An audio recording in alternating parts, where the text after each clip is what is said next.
In this episode of Film Stock Reviews, I'm reviewing episode 4, chapter 4 of Pachinko.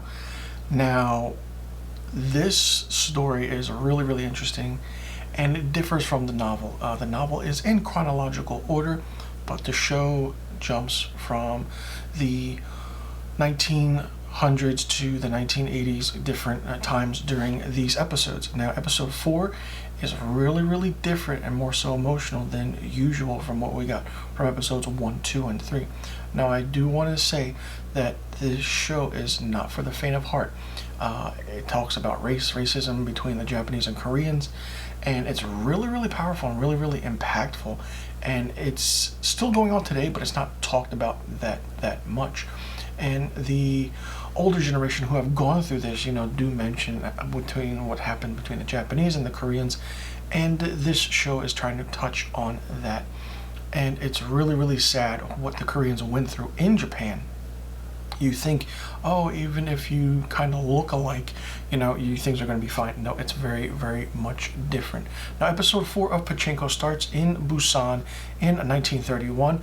We see Ko Han-soo shows up to confront Isak while Isak is being fitted for a suit. They jab each other back and forth, words are thrown around, and we get a backstory of Isak and his emotional status of where he is up until now. It's very interesting to see the character of Ko Han-soo and Isak go back and forth, because one is this high arc of a sort of a man who, controls everything where he is, and then you have Isak who is trying to be, look powerful, but he's really not. Now, this whole aspect of understanding what's going on is really interesting. Now, there's a scene where a pastor doesn't like the idea of Isak doing this with Sonya. Now, however, he eventually agrees to wed these two, and it's interesting because he wants to solidify their bond when, Sonya, of course, we know at the end of a certain episode, agreed to marry Isak. And it's really interesting how this story is going right now. Now, in another great edit, and I'm talking from a filmmaking aspect and not a story-wise aspect, when Sonya prepares for her new journey, the younger one, we see her packing up her clothes to travel away to Japan, while it's intercut with an older Sonya who's packing to go back to Korea. The way the filmmaking is done and the way these edits are done is really good. We see the dynamic of what's going through the mind of a younger Sonya based on an older one. And it's really good because just by doing this packing and going back and forth with these edits, it shows the composition of how, even though when you're young and older, you still think the same. And it's really interesting how it's done.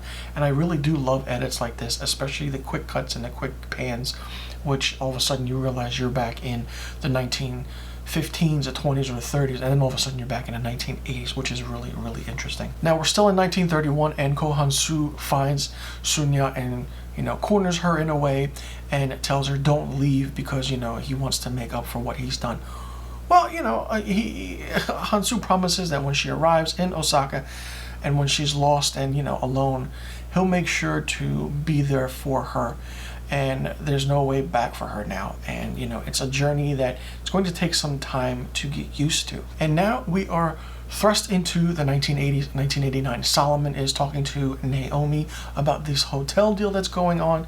And this entire scene that plays out up until the very end is very powerful, because we get the idea of what the Japanese did to the Koreans and, why the Koreans are still, to this day in a way, angry at the Japanese because of the issues of what happened and how they came over and started taking over things and stuff like that. Now, Solomon finally speaks up in defense of his grandmother and says that she's going back to Korea for the first time in 50 years.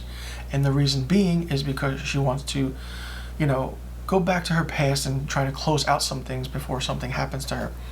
Not only that, we find that these powerful Japanese men that are there for this deal, berate and, undermine Solomon.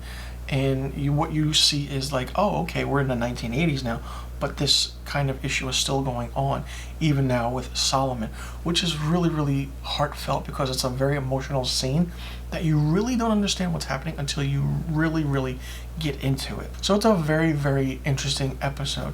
Now, sometimes you do get confused with what's happening, like, okay, is the older Sunya going back to Korea or Japan? Now, is the younger one back in the 1930s going to Japan or Korea? It's very confusing at times, but when you actually sit and watch it, and I had to watch a few episodes multiple times just to understand what was going on.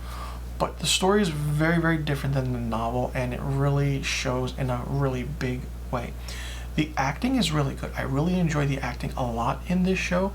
Other than that, I mean, some might find this show very, how do I say, offensive in a way, because they don't understand the concept and the history between the Japanese and Koreans. I mean, if you do read the history between the Japanese and the Koreans, it's really, really interesting and kind of crazy at times. And it's, like I said, this kind of racism between the Japanese and Koreans is still going on today, but it's not talked about a lot unless you're there in those countries.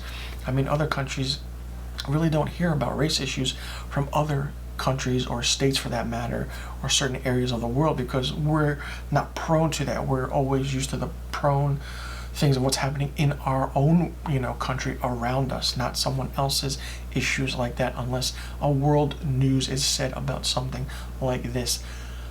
This show will win awards when it comes time for award season for the television awards and things like that. But hey, it's really, really great to see that they have a show like this, because this couldn't be a 2-hour or 3-hour movie. You wouldn't get much in there. But with this being a 8-episode TV series on Apple TV Plus, which releases every Friday, is really, really interesting to watch.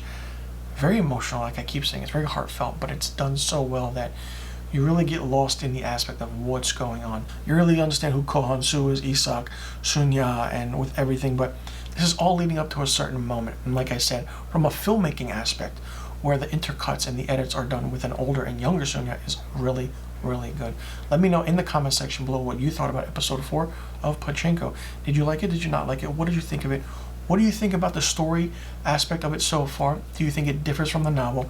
And what are your expectations from this show when it finishes? Let me know in the comment section below about the questions I just asked, and be sure you tune in next week for my episode 5 review of Pachinko, and I'll see you guys in the next review video.